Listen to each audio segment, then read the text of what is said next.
Hello there. Welcome to Strawberry Ink. My name is Santiago. I'm gonna record a quick video before breakfast time. Anyways, the topic today is being queer in a conservative family. I'm gonna share 12 struggles of being queer in a conservative family. Number one is clothing.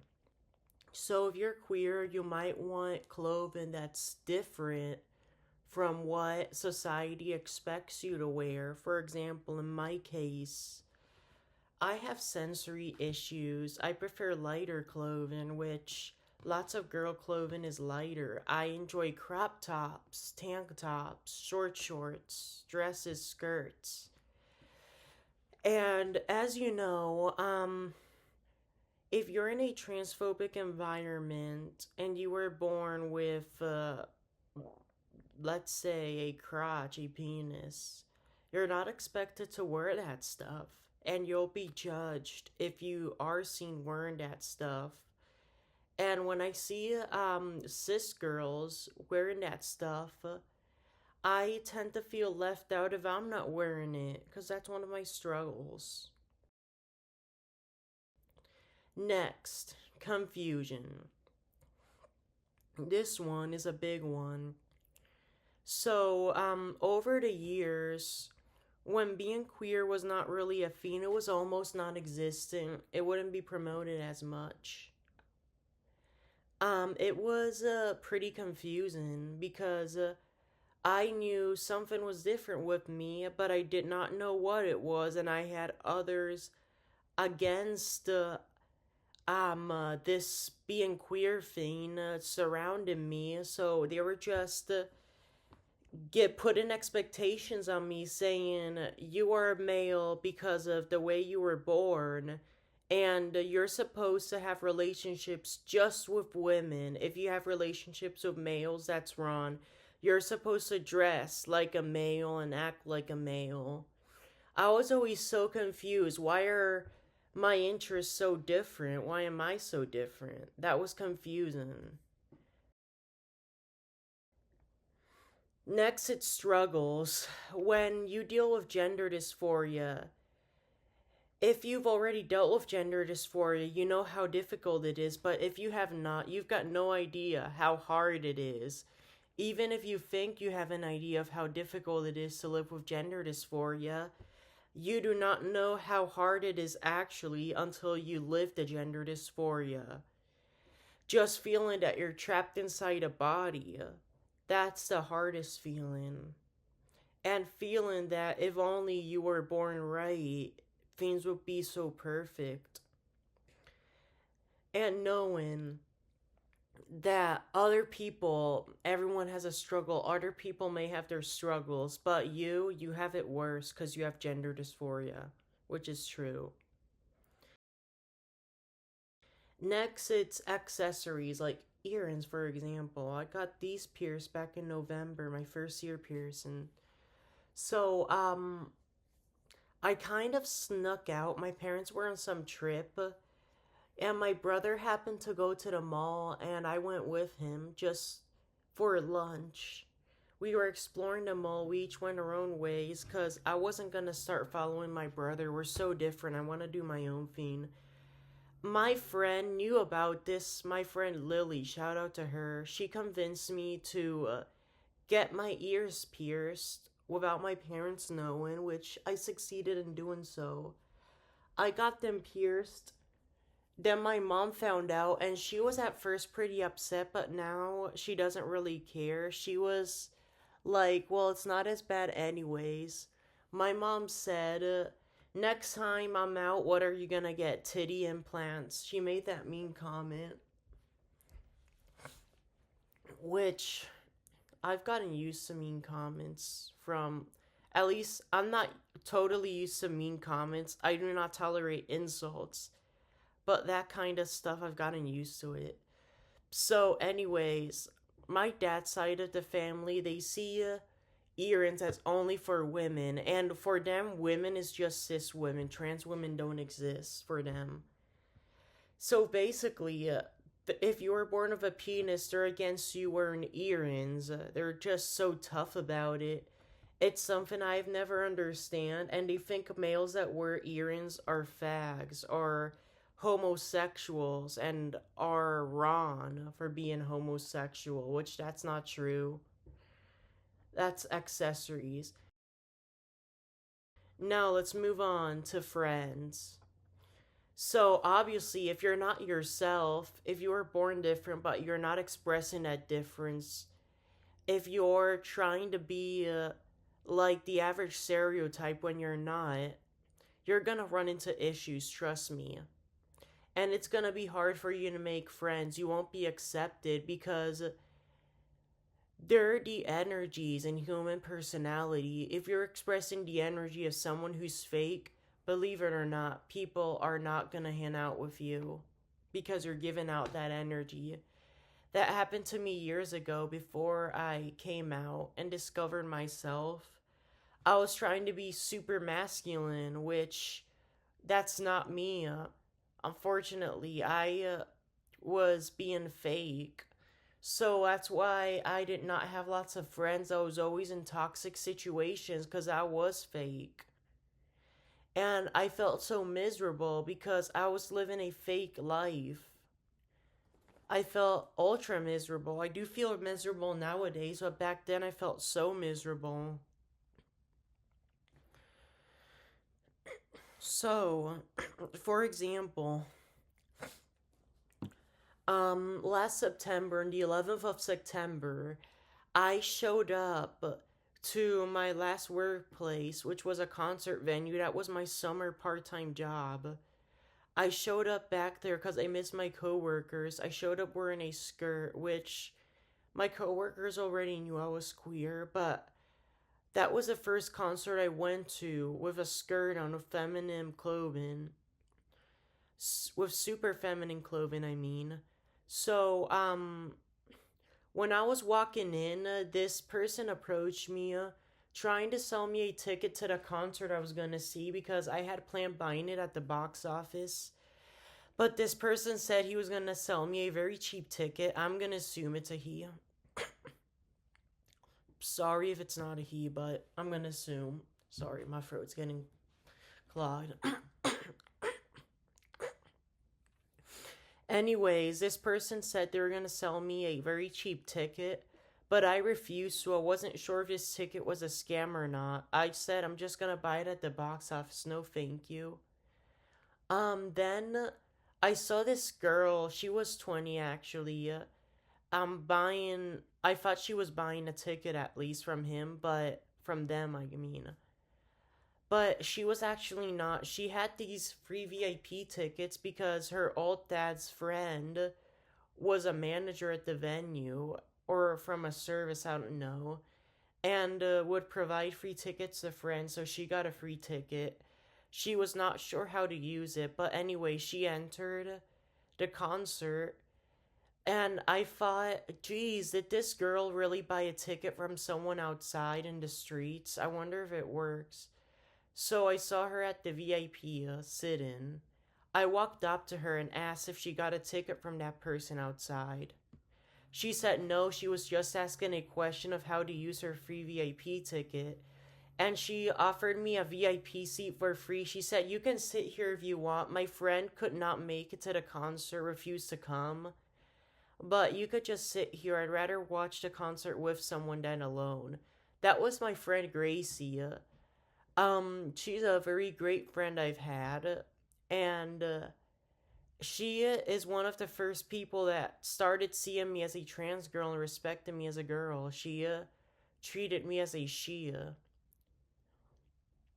which if I would have not expressed that feminine appearance, then maybe I would have not been such a great friend to her. So, one time we went to another concert and my dad picked us up, and this girl, Gracie, was just calling me by she, her pronouns in front of my dad, which was awesome, lit savage. Also, I have another friend named Lily who I met at a cafeteria. I just mentioned her. The one who gave me the idea of seeking out and getting my ears pierced.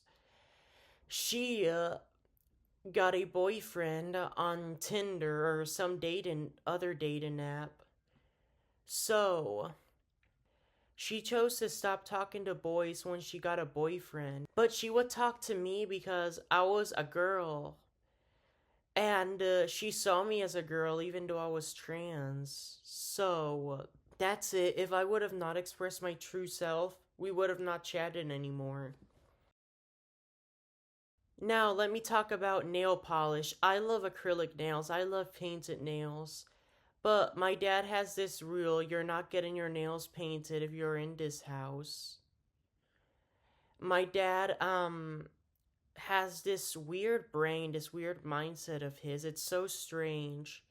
I just think my dad's side of the family is so strange. They have these silly rules that just don't make sense. They see nail polish as just for cis women, cis girls, which that's wrong of them to think that way. That is their issue. They have issues literally. They should not be judging people like that. They're mean for that. Now, number 8, socks. So, at one of the ceremonies for finishing school, um, I was finishing a grade, and a day after that, after my last day of school, I had a ceremony. We all dressed fancy, and my parents made me wear a suit, which was hard when lots of girls are wearing dresses. And obviously, instead of heels or sandals, or flats, I had to wear these black shoes, these black dress shoes with black long socks. I was first wearing them without socks. My dad thought I was wearing short socks, and he was like, "Don't you want longer socks?" So I said yes, I put them on.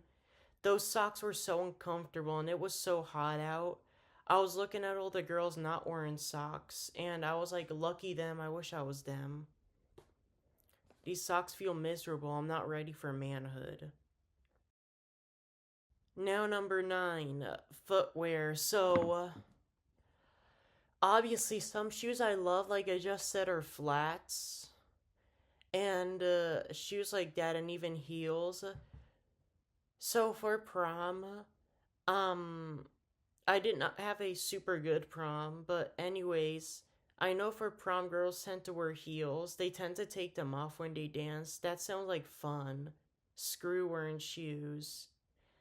But if you're from a conservative family, you could only show up to prom like that if you're born a girl naturally, if you're a cis girl. If you're not, you just wear regular dress shoes, which feel boring to me. And it's pretty difficult to have interest in certain shoes, but buy them and hide them and be wearing them secretly and not being able to show them off to the world. Next, actions. So, if you're in a conservative family, you're gonna be shamed if you complain. You're gonna be shamed. You won't have your feelings respected. I remember my dad told my mom, "I'm gonna take the family out to eat for Women's Day dedicated to you." Never said anything about me because my dad does not see me as a woman, sadly.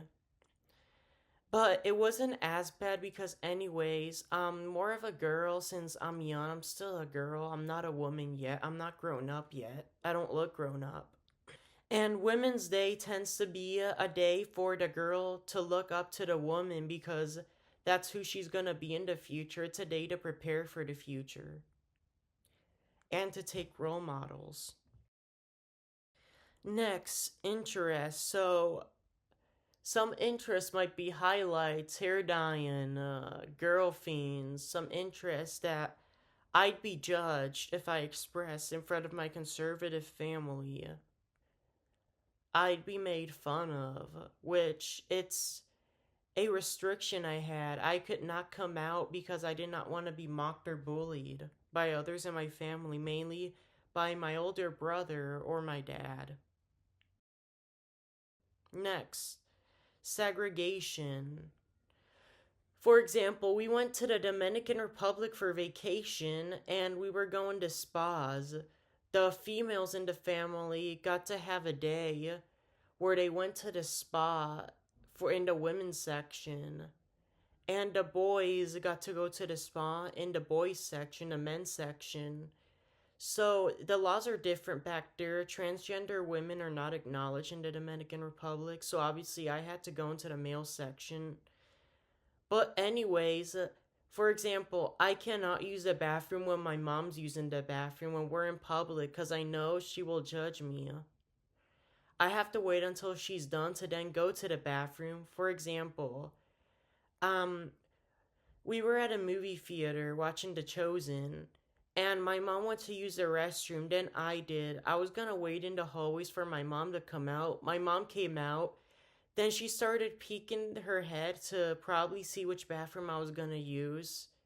I got so uncomfortable, but then she went to watch the movie, so I got to peacefully use the bathroom. And also, for example, we did this vacation in New York. They did a girl's picture, a woman's picture. One of my older cousins said this picture is just for women. He doesn't know about my gender dysphoria, but that was pretty offensive to me. And also, one time at this picnic, at this church picnic, we used to go to an Asian Protestant church, a church that was run by Asians. And there was also this women's only picture, and I was offended because I could not be in it. And my dad said, because you're not a girl, you're not going to be in it. That was offensive. And also, when your church knows that you are gender dysphoric, your family chooses a church that knows that you have gender dysphoria, but they're homophobic, they're hardcore, and they start shaming you about that. Then they also, in front of you, start saying being trans is wrong, being LGBT is wrong. If you see a trans person, call them by their biological pronouns, by the pronouns assigned to them at birth. If someone's a trans girl, call them a he. If someone's a trans boy, call them a she. Just teaching you to be offensive. And my conservative family enjoyed that, appreciated that. So they kept pressuring me to go to this church, which I hated. And I'm rebellious about that. We now go to Catholic church, which is a lot more respectful, a lot more chill. And in the Catholic churches, I use women's restrooms. I just got used to using women's restrooms, even though I may be shamed by my family for that. And I plan to share my how I feel, my feelings, my gender dysphoria feelings publicly at some point. I've improved with that. And anyways, before I end, my advice: try your best to find friends that will accept you as a trans person. If you have not came out yet, leave your current friends aside. You can come out to them if you're confident enough, but it would be good to find new friends as the new you.